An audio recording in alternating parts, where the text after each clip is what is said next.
Wellness Wednesday edition of Afternoon Express Mzansi. I'm Balisa Dembe, and today we're talking stories of hope surrounding COVID-19. With the updated regulations announced by President Ramaphosa on Sunday night, the way forward may seem grim. So today's guests are a true testament to staying optimistic despite a positive COVID-19 diagnosis. Someone who believes in the power of staying upbeat is the good news guy, Brent Lindeque, who joins us to share his elderly parents' journey to recovery. And later, Ken and Shirley Horton call in to tell us about Ken's 35-day hospital stay that led him to a COVID-free status. Now, in the face of adversity, it is important to never lose hope. So, South Africa, I want to find out from you on social media, what gives you hope? Well, Palisa, over here in the kitchen, what gives me hope is that I've got an amazing recipe prepped for you guys today. We're going to be making poached fish, and I want you guys to join in. So make sure you get the recipe details, all the information on afternoonexpress.co.za. But for the moment, let's hear what Brent has to say. Radio personality and blogger Brent Lindeque, also known as the Good News Guy, joins us now to discuss his parents' progress with COVID-19. Brent, thank you so much for joining us.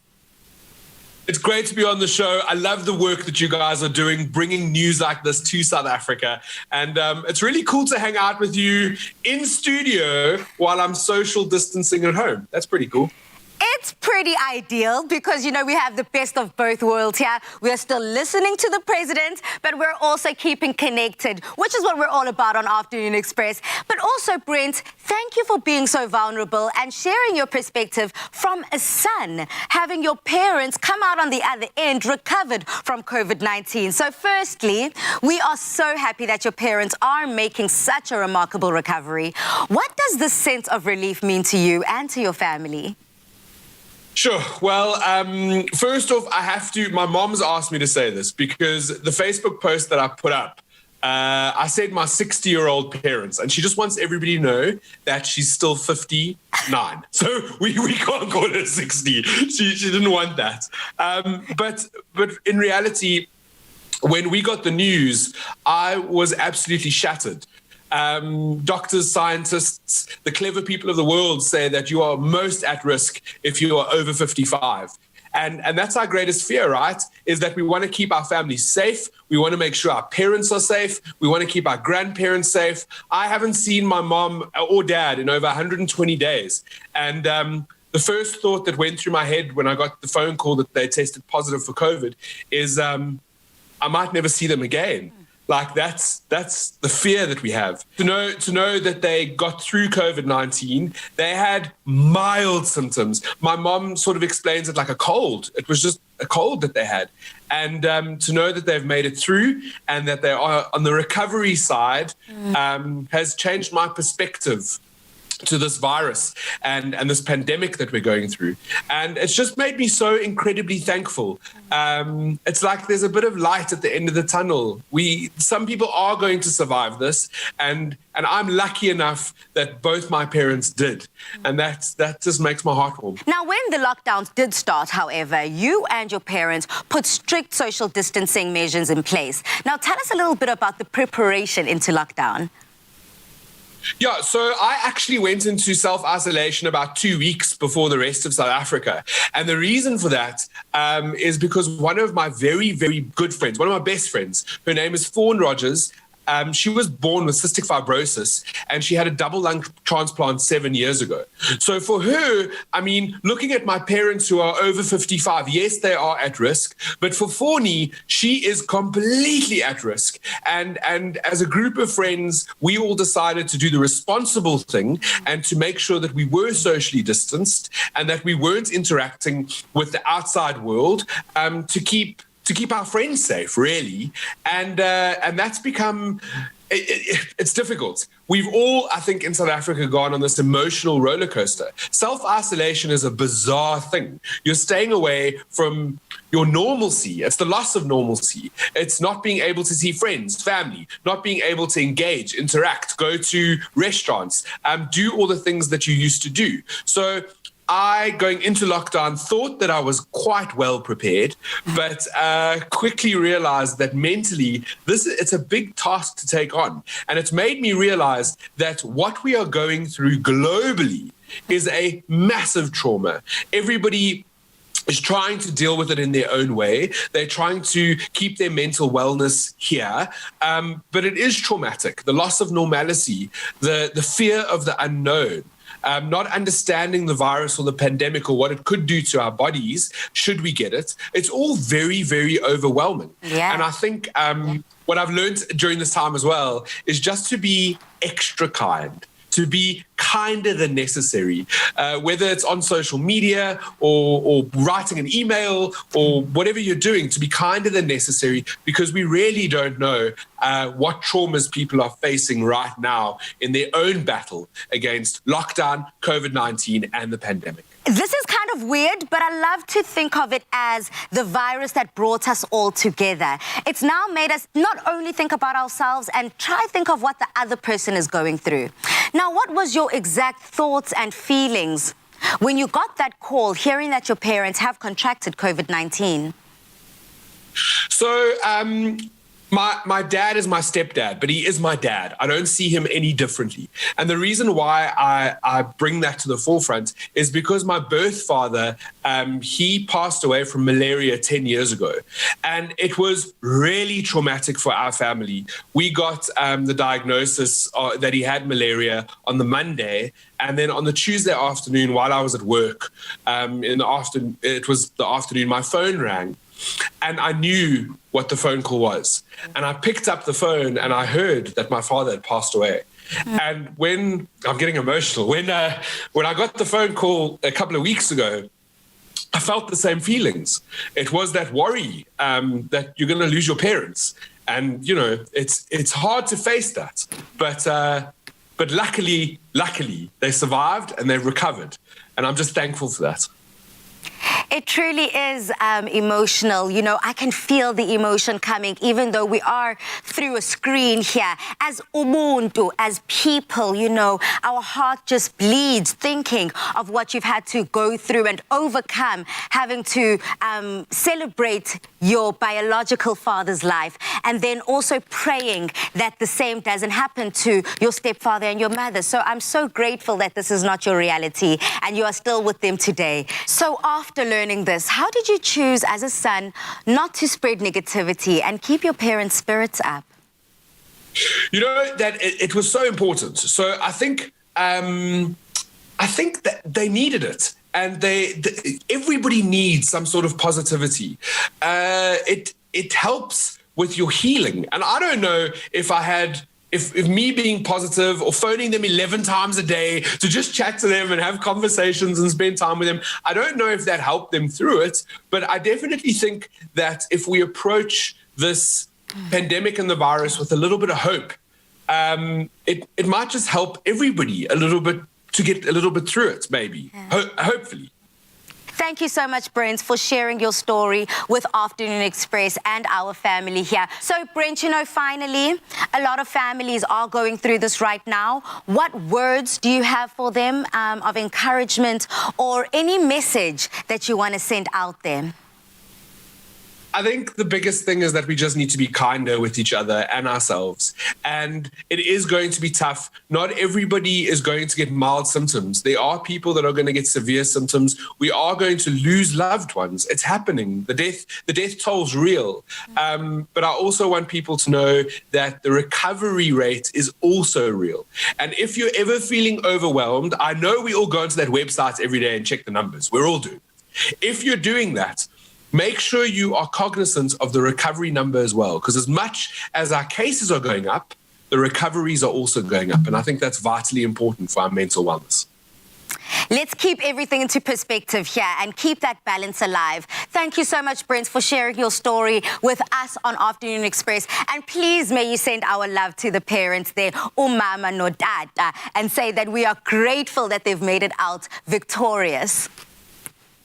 I will do. Thank you very much for having me. South Africa, if you are like Brent and you have some positive stories coming out of COVID-19, please do share in the love and the positivity on our social media platforms, on Twitter, Instagram, or Facebook. Use that hashtag Afternoon Express. I'd like to say, Palesa, that Brent is the epitome of overcoming obstacles and just staying positive no matter what you face. He is really what a lot of us should be looking up to. We should be looking up to being someone who's constantly looking at the silver lining, no matter how difficult things get. And things can get very difficult, I must say. I mean, I just welled up with emotion. But for me, it was more because of the fact that everyone in Brent's life is all in this thing together. You know, there's a true sense of camaraderie and companionship here when we're all locking down 14 days before the rest of the country, when we're all, you know, doing these things, making sure that we're all safe. I just love it. These stories, they just build so much pride within me. Ubuntu, basically. Ubuntu, basically. Now, if Brent's parents didn't serve as enough inspiration that a positive COVID-19 diagnosis isn't the end of the road, then stick around to hear Ken and Shirley Horton talk about Ken's 35-day road to recovery. Express yourself.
Horton was one of the first to contract the virus and was hospitalized for 35 days on a ventilator in ICU and spent 20 days in a coma.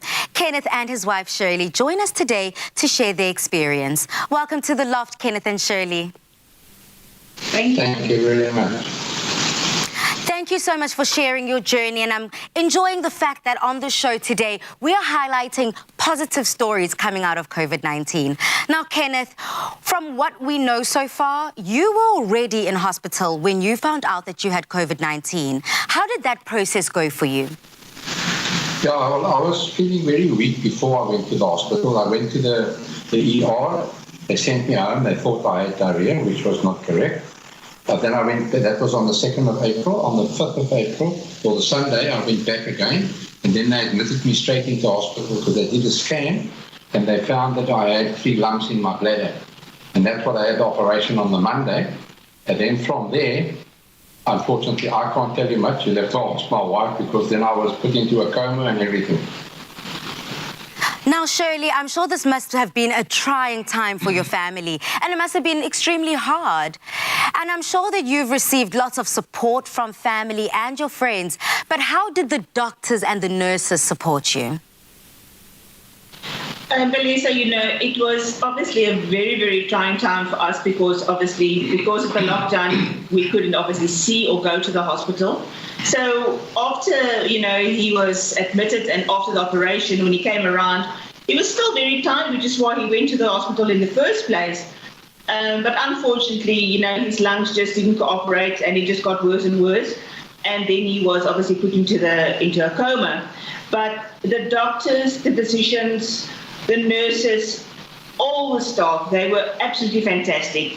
The doctor that took care of him in ICU gave me a phone call every morning, every afternoon, updated me religiously of exactly what they were doing with Kenny, what the machines in positions were, what his blood test results were. The staff was excellent. I mean, really, we cannot complain. They were really, really fantastic. I think it's so special when those in the healthcare profession almost feel like an extension of your family because you physically couldn't be there. You had to be at home and your husband was on his own there in ICU. But you could have faith and you could trust that those that are taking care of him are the best hands to do so. And I'm sure also with some medical jargon and some communication, there's things that you needed to be explained and further broken down for you to understand. And that help was appreciated. Absolutely. I mean, as you're saying, there was a lot of medical jargon and, but I would then, exactly, I would stop the physician and say to him, what does that exactly mean? Where are we going from here? What is exactly going to happen now?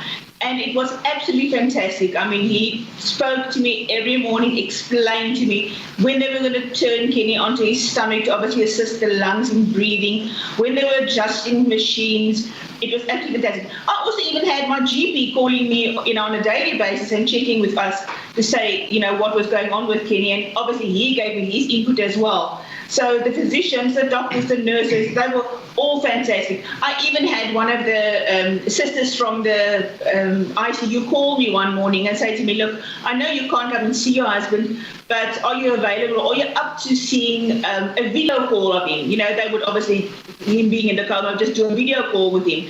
And I declined that for the simple reason that, because Kenny was so critical that if something went wrong, I didn't want to remember seeing him on all the ventilators, all the pipes, and all the things going in and out of him. So I rejected that. But it was available, they were prepared to do that for us. The option was there, and I love the fact that you honored the memory of your husband, even though at that moment you weren't sure, it was a bit touch and go. But Kenneth, congratulations. You are sitting next to your wife, still holding that #1 spot down as Obey. I can see you guys all loved up. Now, how are you feeling, Kenneth, now that you have survived the virus? And what has the home recovery been like? Yeah, Nico, when I came home, I had to walk with a walking ring because I couldn't walk on my own yet. But obviously, I'm a determined person and I never give up. And I started walking with a ring. And after probably a week, I was able then to walk on my own. And now I'm fine. I believe I'm back to where I was before. Do you have any special words for the frontline workers who are assisting COVID patients and for those who have loved ones in hospital for COVID? Well, I believe they should just have faith and believe that the man above will pull them through, because that's what pulled me through, I'm absolutely sure. And, they must just be positive, not sort of think, well, I'm going to die, or whatever the case may be, but just be positive, and that's what I was. I was positive that when I was awake after, obviously, the coma after 15 days, I was positive. I also think we really need to thank the medical staff and all the workers because they are really putting their lives in danger every day going to work to come and look after our loved ones, and that is really appreciated. We had to end off on that positive note. Thank you for your contribution, Shirley. Thank you so much for holding down your man through it all. And Kenneth, congratulations. We definitely celebrate your health here on Afternoon Express. And thank you for sharing this vulnerable story. Very much. An Bye-bye. absolute pleasure. Bye-bye. What an incredible story of surviving this deadly virus. And a huge thank you to all of our frontline workers. South Africa, this is not the time to be silenced. We want to hear your voice, and thanking the frontline workers and all those in the medical profession. Head over to our social media platforms, Twitter, Instagram, or Facebook. Use that hashtag Afternoon Express and give those words of thanks. It just amazes me how we constantly say that not all heroes wear capes, Palisa. And in this instance, our health workers have shown that exactly they are the heroes in this instance. I remember now with my son not being with me, the only way I can get hold of him is through video call. So the fact that they even suggested, that's amazing. Yeah, I just think that this is exactly what we say when we say we're celebrating these healthcare workers. Correct. These are the exceptional people that are going above and beyond every single day. Because not only are they saving lives, but they're putting their own at risk. They're exposing themselves constantly to this virus that unfortunately has claimed a lot of lives, but fortunately have saved lives as well. And they're on the front line and they're not stopping. They're continuing. I know of people that fell sick and they're still going back. So Fire to those people. Fire to these incredible healthcare workers doing exceptional things in our communities. Now, we've touched base with patients who have recovered successfully from COVID-19. And later, we'll be meeting the medical staff on the front lines working to heal them. But first, we learn how Dialect Junior helps to alleviate coughs in children.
weeks ago, we've learned all about a cough, what it is, what causes it, and the different types of coughs we may experience. This afternoon, we chat to Christine Brussel from Adcock Ingram OTC about Dialink Junior, a cough syrup specially formulated to alleviate coughs in young children.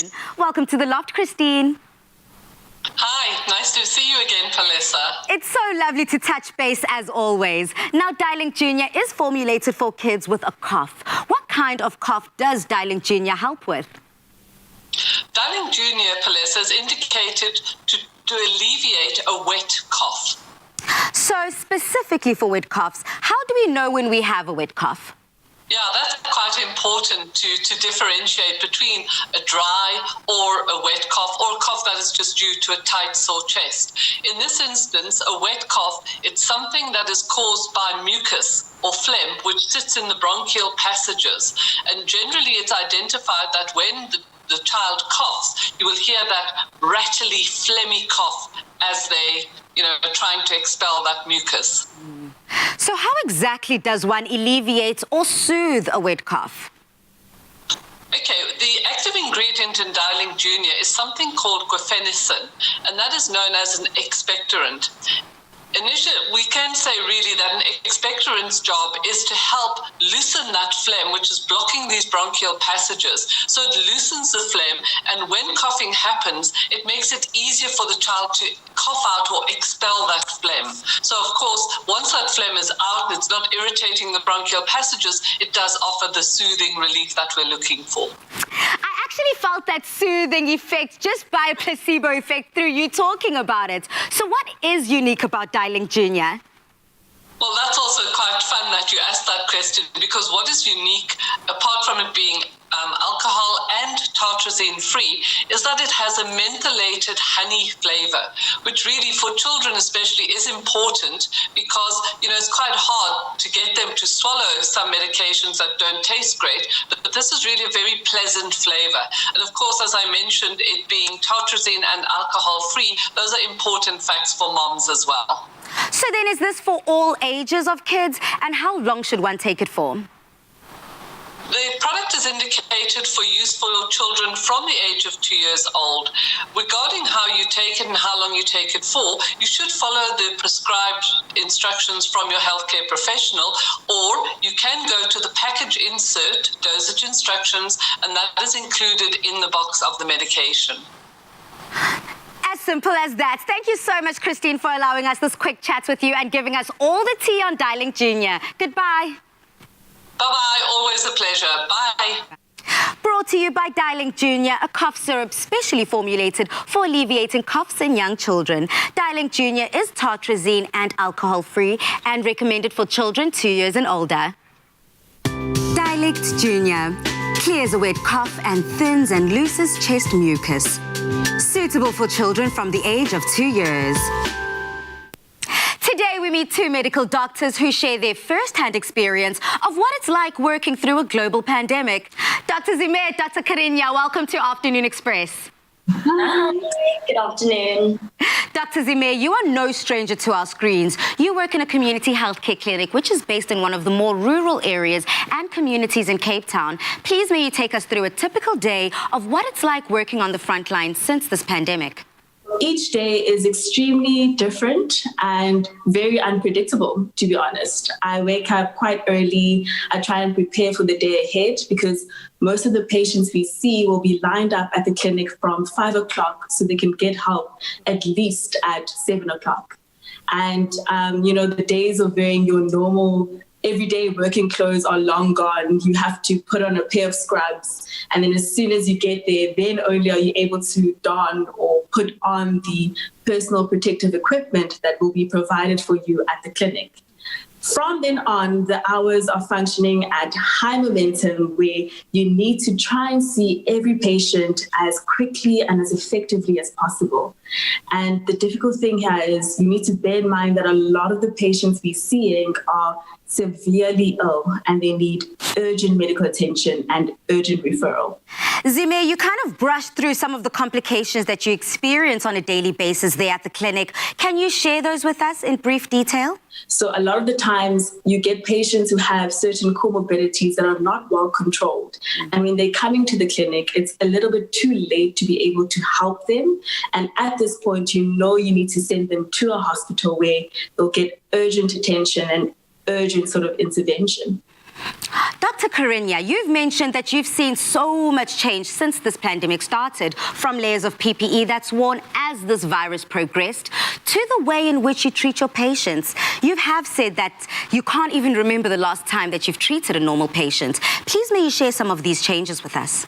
When this all started, we were still just wearing our scrubs, which is how medical doctors or officers in a trauma unit would protect ourselves. So we definitely do not dress like that, except for the very brave ones. So we were already starting to sort of taper down. And thereafter, we moved to having at least a surgical cap on and an apron. And as it progressed, we then had the apron and a cover. And thereafter, we started donning the N95 masks instead of surgical masks. And then when we got to the space level, we'd always tell our baby patients that we are doctronauts because we kind of look like astronauts. We're wearing hazmat suits with a hood, masks, goggles, and we even wear a cover again over that, and double layer gloves and double layer booties when we're going into our COVID area because it's quite dangerous. Now, I'm sure that you have so many moments and experiences as each day is different on the front line in terms of the way you care for people. So please may you share this with us. Zime, there is a moment that was extremely rough for you during this period. Please may you share a little bit with us? I was once working in the COVID wards in the hospitals, and we had a young man who was admitted. And shortly after that, both of his parents were admitted as well. And after 2 weeks, the young man or the son had recovered. He was feeling a lot better and was ready to be discharged home. But unfortunately, his parents had passed away along the period. So that moment was extremely tough to witness, but it almost served as a reminder for me that as frontline workers, we have a much bigger purpose that we're serving. And every day when I'm getting ready for work, when I'm waking up, I have to remind myself that this is not about anyone else. It's not about everything that's happening. There is a lot of stuff that we can't control, but we have to pick ourselves up and carry on fighting in this pandemic because we need to. I'm so thankful that you are there as that shoulder to lean on for such patients. Karinya, same to you. I mean, you have not seen your family since February, and you have not done this to protect them. So talk to us about how your work has impacted your family. So it's been exceptionally complicated logistically, emotionally, and it's so layered, the situation, and I'm sure my colleague Dr. Zime is feeling the same way.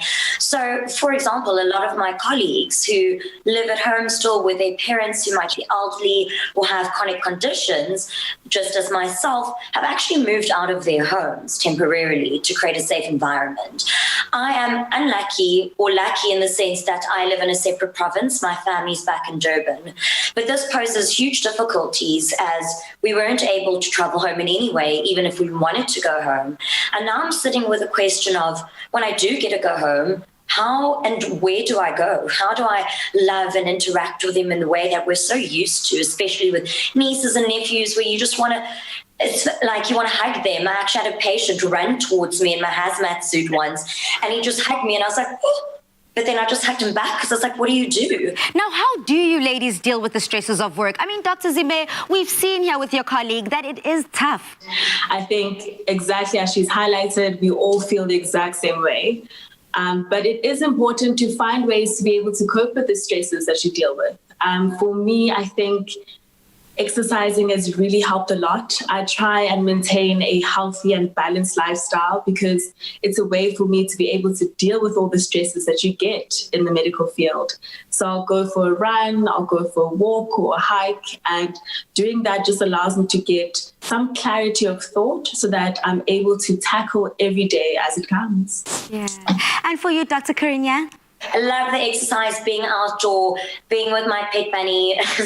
What we enjoy his company. But more so than that, actually dealing with stress, and I think it's so important doctors speak about this because we don't, and people in general, but our mental health sometimes just can't be managed by ourselves, and exercise, cooking, even friends, because you can't use your partners or your friends as your full-time therapist. So I highly encourage therapy, and that's therapy, again, not just with a formal therapist. Sometimes doctors and colleagues might need more than just therapy, which is totally okay, and if you need it to deal with your stress, but actually we fall a lot on each other.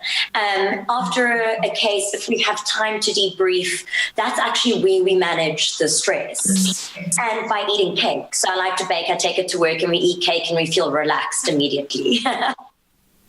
It's the small things, I think, the small things to the bigger things, and everyone leaning on each other. Lastly, ladies, what advice would you want to share with our viewers about COVID-19 that you've learned since facing this pandemic head on?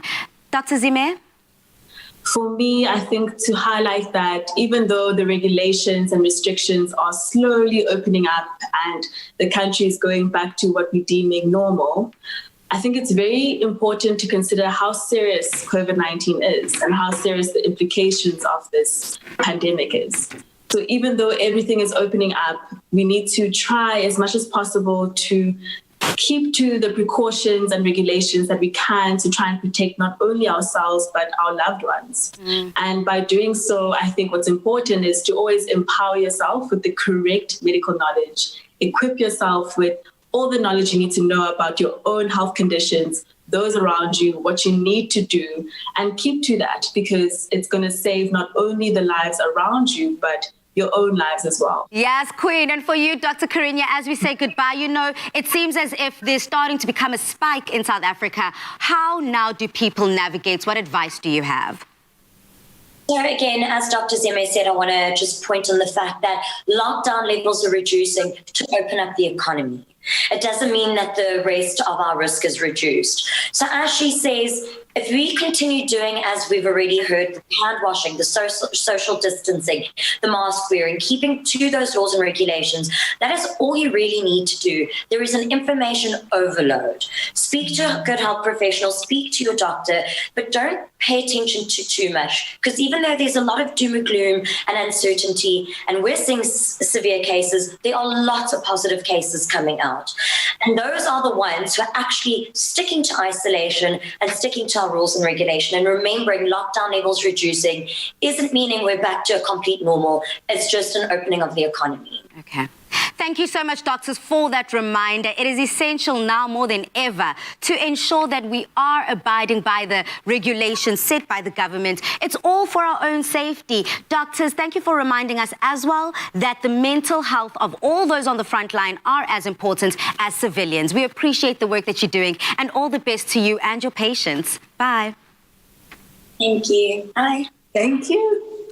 I feel so blessed to be able to profile such incredible healthcare professionals and frontline workers that are helping South Africans stay clear and safe of COVID-19. Let's all keep supporting these brave South Africans. I absolutely love Dialink Junior as a product. The fact that it's alcohol and tartrazine-free, Palesa, makes it the best product on the market. And even if you were to babysit my child, I know that if you were to be left with Dialink, you'd be doing the right thing because it's the perfect product. It just gives you that sense and that peace of mind that you know that here we are dealing with only the best, because we want our kids to have those fluffy personalities that we know and not be suffering from any cold flu symptoms like coughs. True, very true. And you also don't want them all drowsy and stuff from the alcohol in the actual medication. You want to see the recovery. So that makes it easier to observe. We are in safe hands here. Now, whether or not we are infected with COVID-19, there's no doubt that it affects everyone. Coming up, we chat with Dr. Gwen Onyani about the mental and emotional well-being of frontline workers during this pandemic.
to psychiatrist Dr. Gwen Tonyani about the mental and emotional effects that our healthcare workers experience working in the front line. Welcome to the Loft, Gwen. Thanks for having me. Now, doctor, with your experience this far, how does being exposed to this virus on a daily basis affect our health workers? I think with COVID-19 and the pandemic, it's been challenging. It's been difficult for everybody, but it's also been rewarding to a certain extent because it has given us almost a moment to sort of reflect and realign our purpose in terms of why we became doctors in the first place, and why we went into this noble profession, even with all these difficulties. But it's also motivated us, to do things differently because we have to care for our patient, but we have to do it in a different way than we had done previously. We have so many limitations in terms of that human contact, seeing your patient smile, because now they're seeing us, through these vices. Some of them can't even tell who we are because we are so suited up, and that human interaction that we initially had, it's quite limited, that they probably only now have our voices as a way to recognize who they're speaking to, and our voices now, because the human touch is gone, that our voice sometimes it needs to be enough to relay the support, us caring, being compassionate, and being empathetic with what they're going through. It also made us be innovative also in terms of how we care for our patients. We might be physically distanced, but emotionally we're still there for them. So, working from home remotely and still being able to administer care to show our support and that we are, going through this journey with them. Now, doctor, this experience can be quite jarring, I can only imagine. And we have been speaking to doctors and healthcare professionals who are working on the front line throughout the show. But we want to find out from you, what are common fears and concerns that they are experiencing? I think the biggest concern is obviously contracting the illness and contracting the virus, but more the severe kind of the virus that threatens your life, that you could potentially lose your life. I think the other concern is, taking this virus back home, to our families.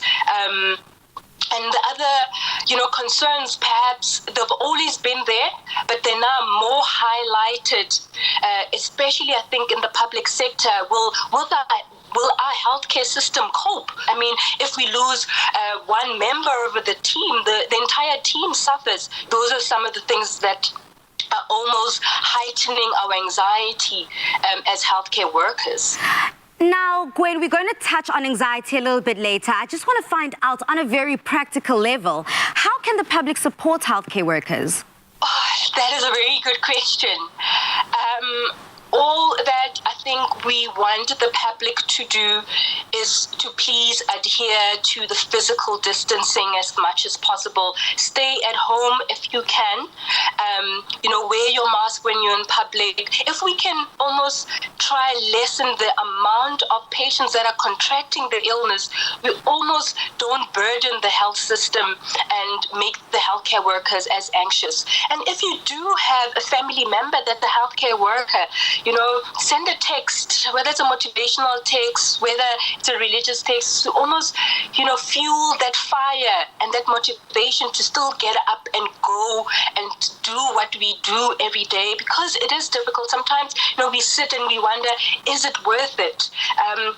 Is it worth me going? Yes, I'm doing a noble thing, trying to help others, but I'm putting myself at risk. Is it worth it? And sometimes, that one text, that one phone call can mean so much to the healthcare workers, to say, you are on the right track, please keep going. And all the love that we're getting on social media, on the platforms, we really appreciate it. It's one of those little things, and we're sitting in our coffee in the doctor's room, it makes us laugh, that sort of jokes that makes us want to keep doing what we're doing. Yes, doctor. You know, I love the fact that you are quite open and honest about the fact that sometimes you have to question yourself, your purpose, and am I on the right path? I do have some family members that are in the healthcare profession. Thank you for the reminder that that text, that phone call could be the difference between them giving up and pushing forward. Now, what would you suggest for someone that has extreme anxiety, like someone who won't leave their home, or for someone that will want to wear full PPE clothing should they need to leave their home? You know, the PPE, the full PPE, is sort of reserved for us as healthcare workers, or maybe perhaps patients that, or professions or persons that are administering care or working closely with patients that have contracted COVID-19 and are in need of medical help. And usually this is, you know, interventional type of care where, whether they're in ICU or ventilators, where there's risk of, you know, body fluids or blood that, you know, the healthcare professional can get.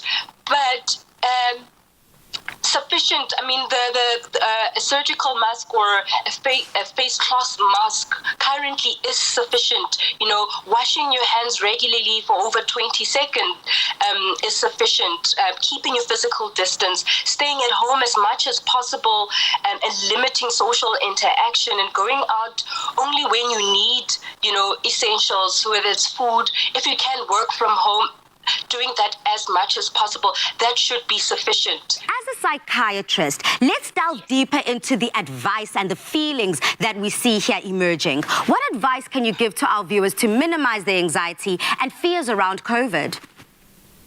The first thing is to acknowledge these difficult emotions, all right? Acknowledge the emotions, name them. Speak out your feelings. As I'm saying, I'm feeling angry, I'm feeling anxious. And if you need to talk to somebody, you know, whether it's a healthcare professional or somebody else, a family member, a friend, talk to somebody, acknowledge the fear. And sometimes, you know, when you do talk to somebody, already in its own is therapeutic. Once we accept what we don't have control over, we take the power out of the situations and out of the anxiety. We take that power, and, you know, it's about being in the moment. And that's what anxiety does. This thought comes and it's negative, and it consumes you so much that it becomes almost paralyzing, that you can't do anything because all you see is negative, and your outlook on the world becomes negative, and all the positive things that are happening, you start minimizing them and stop seeing them.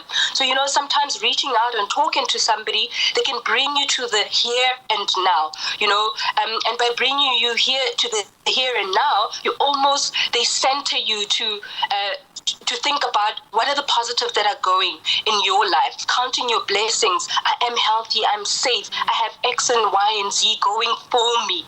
You know, let me concentrate on that. You know, let me concentrate on the people that have contracted the illness but have recovered.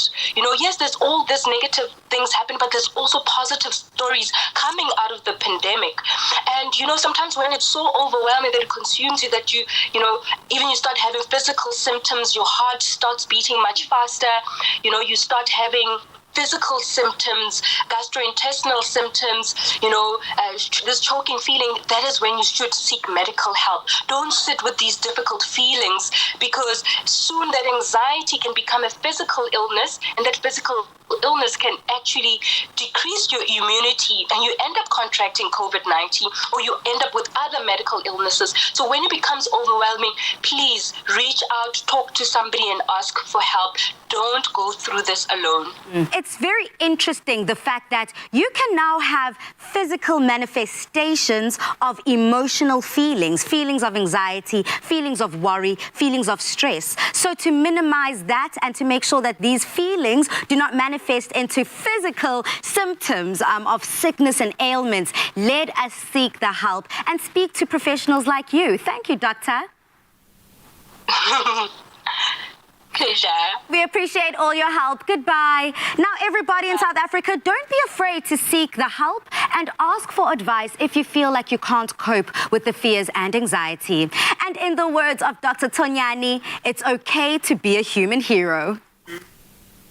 I don't think there was ever a time where we needed to focus more on mental health than now. And it is great to know, Palesa, that we have professionals. I mean, the mere fact that they mention that you need to seek medical help is very important. So it is great to know that even though we are in tough times, guys, there is a silver lining. There is hope at the end of this. And it is important to seek help. Yeah. Because you're not alone, basically. Absolutely, Dumi. And for me, what was very noteworthy is that a lot of times, you know, as much as we do congratulate them for being so brave and courageous, sometimes as a healthcare professional, it might be difficult to seek help yourself. Exactly. You know how they say a doctor can't treat themselves, a doctor can't heal themselves. So they need to be able to seek that outwardly from someone else, outsource the help. So thank you so much as well to doctors like Abo Gwen, Tonyani, who are helping people like Ozime and Karinya. It is iconic. I love to see these ladies working together. It is very beautiful to see and to note that.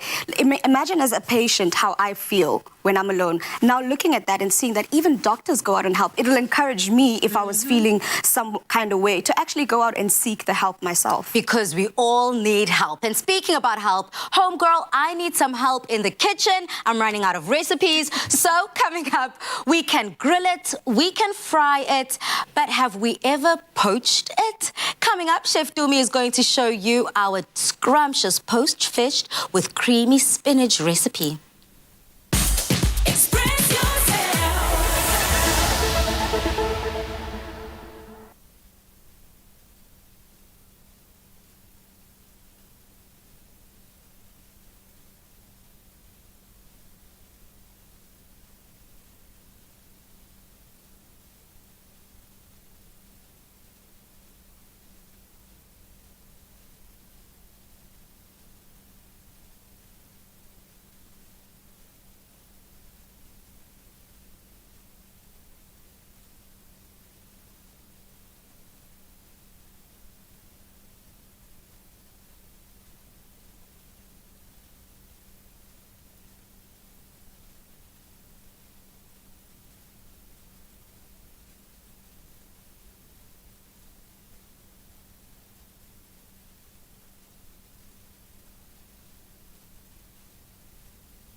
Afternoon.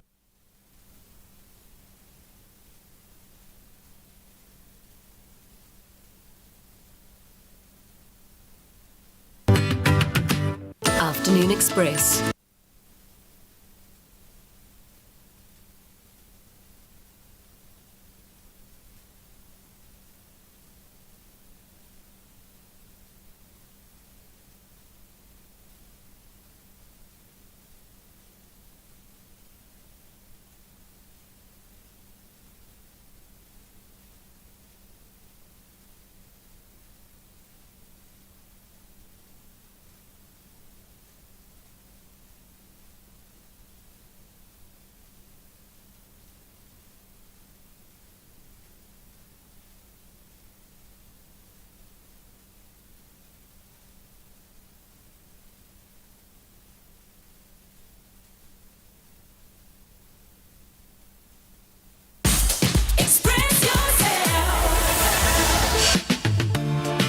Clover Fresh Milk is the #1 milk brand in SA.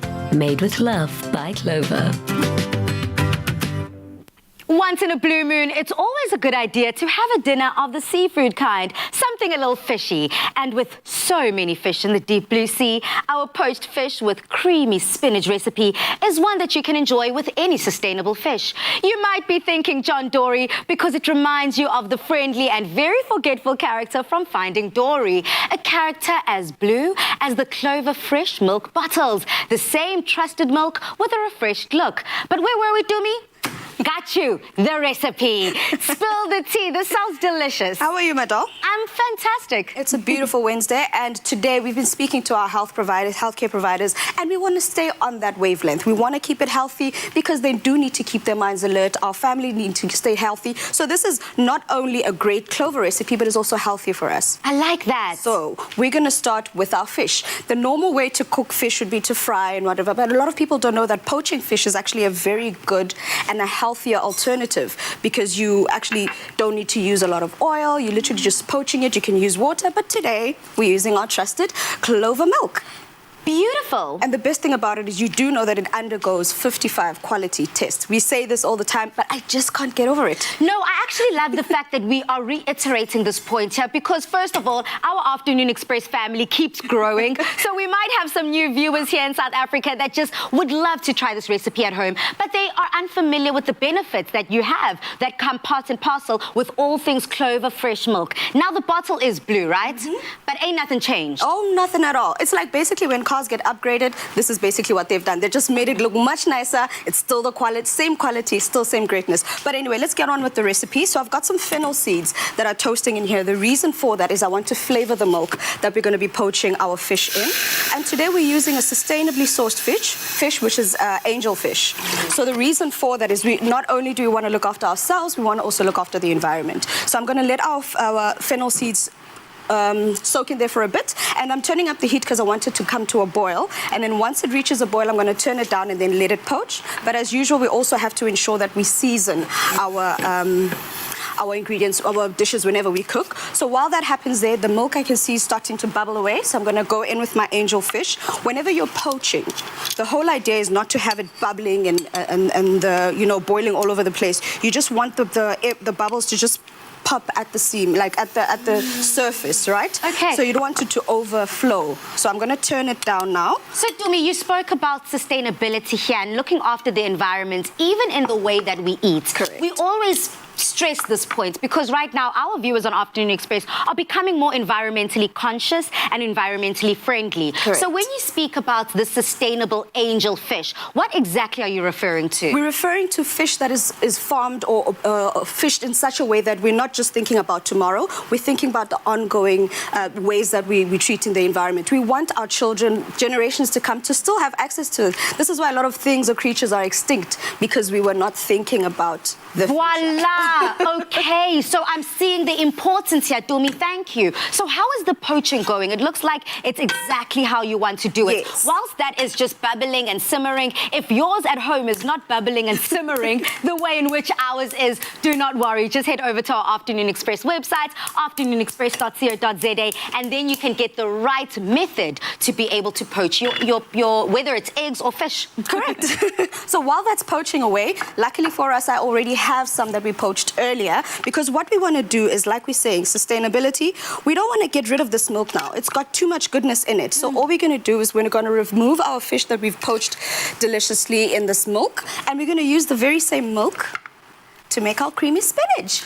I prefer that, Dumi, because so many times when we're making food, we end up chucking so much of that nutrients and that goodness away. So essentially, some of the nutrients and the vitamins and the omegas that we found in our fish are now remaining in our milk. Correct, meaning that we're having an overload of nutrients in this dish. Love it all. I'm in South Africa. How do you love to enjoy your fish and your spinach? Do you think that you're going to be trying this along with us this week? Please do head over to our Afternoon Express Facebook, Instagram, and Twitter pages, and let's share videos and share meal inspirations on our social media. All right, and now that we've done the fish part, we're going to do the creamy spinach part of our recipe. Okay. And what we're going to do is we're going to let the butter melt there, and then we go in with our spinach. And today I'm using baby spinach because I actually prefer baby spinach. It cooks much quicker, and I can actually even eat it raw in a salad without having to cook it. So what we're going to do is we're going to let that toast a bit. And then I'm just going to make a well in the center here. And because we want to thicken it up, we're going to make a roux right in there. So what I'm going to do now is I'm going to go in with my flour, which I also just want to cook down for a bit. So let me just whisk that in there. Okay, so South Africa, so far, let's do a quick recap, Dumi, because this recipe is simple. It is easy. I mean, South Africa, if I'm following, you can follow too. Let's just give the viewers a quick recap of what we've done so far. So what we've done is we've poached our fish in our amazing clover milk that has got 55 quality tests, that has also got all the nutrients in it. So we've poached our fish in there, and now we're going to be using the very same milk to make our creamy spinach. So basically, like you would a roux, you want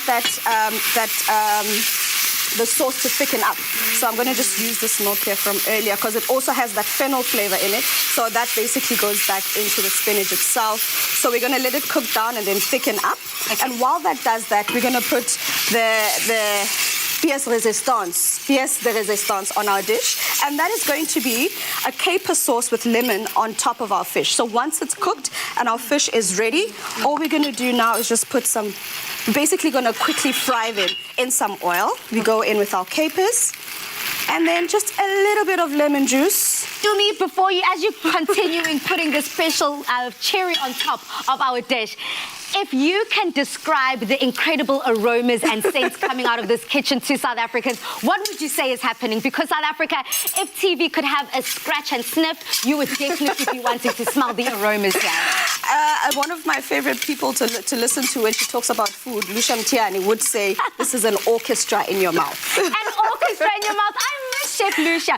We used to always have Chef or Miss Tiani here on Afternoon Express cooking with us. I actually wonder how she's doing. I wonder too, actually, because I haven't seen her in a while, but I'm sure she's doing quite well, still cooking away, doing the great things that she does. Yeah. And basically, we just chop this off with our delicious caper sauce with lemon, and that is it. Our dish is done, and it is indulgent, and it is delicious, and it is still very healthy for you.